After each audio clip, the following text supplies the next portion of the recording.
महाराष्ट्र में विधानसभा चुनाव के मद्देनजर सभी पार्टियां रणनीति बनाने में जुटी हैं। इस बीच पक्ष और विपक्ष के नेताओं के बीच जुबानी हमले भी तेज हो गए हैं। महाराष्ट्र के मंत्री और बीजेपी नेता चंद्रकांत पाटिल ने उद्धव ठाकरे पर निशाना साधते हुए महाविकास अघाड़ी को घेरा है। उन्होंने शिवसेना प्रमुख को लोकसभा चुनाव में हुए नुकसान की भी याद दिलाई। इसके साथ ही उन्होंने कहा कि उद्धव ठाकरे एनडीए से नाता तोड़कर महायुति में शामिल हो जाएं, ऐसी कोई संभावना नहीं है। महाराष्ट्र के मंत्री और कोथरूड विधानसभा क्षेत्र से बीजेपी के उम्मीदवार चंद्रकांत पाटिल ने कहा, मैं लगातार उद्धव ठाकरे से ये कहता आया हूं कि आपने 2019 में अपने लिए, अपनी पार्टी और महाराष्ट्र के लिए एक बड़ा नुकसान किया है। अगर इस नुकसान से जल्दी बाहर निकलना है तो आपको कुछ न कुछ पुनर्विचार करना होगा। उन्होंने शिवसेना प्रमुख पर निशाना साधते हुए कहा, आपको बहुत क्षति पहुंची है।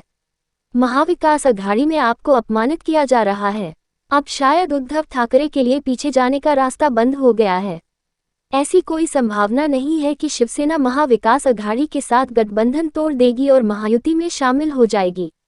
बीजेपी नेता पाटिल ने उद्धव ठाकरे पर तंज कसते हुए कहा, एक सामान्य नागरिक के नाते बाबा साहेब ठाकरे की पार्टी का ये हाल होते देखना हम जैसे लोगों को नहीं सहता है।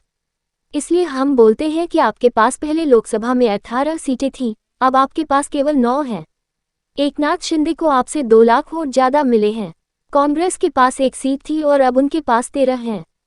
उन्होंने आगे कहा, आप अगर 2019 में ये कहते कि मुझे मुख्यमंत्री पद नहीं मिलेगा तो हम सत्ता में शामिल नहीं होंगे, मैं बाहर बैठूंगा और समर्थन करूंगा।